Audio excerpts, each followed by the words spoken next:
Келесі. Вала яшрабу машиян, фаиннаху макрух.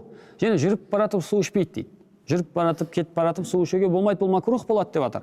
Илля лил мусафир. Тек қана жолаушы болсаңыз ғана болады дейді. Жолаушы сапардасыз, тоқтасаңыз сапарыңыз кесіліп қалайын деп тұр. Онда жүріп баратып су ішуге сізге ғана болады екен дейді машалла.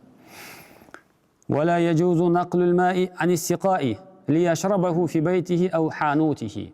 Енді біреу даласына бөшке қойып қойса, су ішіңдер деп дейді. Сол суды үйіңе тасуға болмайды дейді. Мысалға біреу су қойып қойып мүмкін, сапар жолаушылар ішсін, немесе осыдан бір пайдалансын, маған сауап келсін деп, бөшкеге немесе бір флякқа су құйып қоятын болса, онда оны үйіне тасуға, немесе дүкеніне алып кетуіне болмайды дейді. Өйткені ол тек қана сол жерден ішуге арналған. Үйге алып кетуге арналмаған. Жақсы ма? Өте жақсы.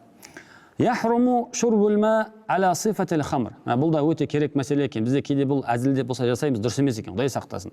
Ва яхруму харам болады дейді. Шурбул ма суды ішу аля сифатил хамр. Арақ ішкендей қылып ішу дейді. Су ішесіз, бірақ соғыстырып сияқты. Ке бауырым деп.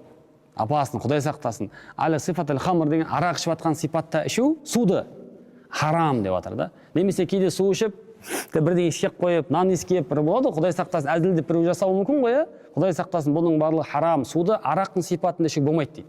Жақсы ма? Суды арақ бәлки андай кішкентай андай құйып рюмкаға құйып алып, тартып жіберіп деген сияқты, осылай ішу Құдай сақтасын, бұл не деп жатыр? Харам. Бәлки әзілдеп болсын жасамау керек. Білмейтін болса, білетіндерге ескерту керек екен. Жақсы ма?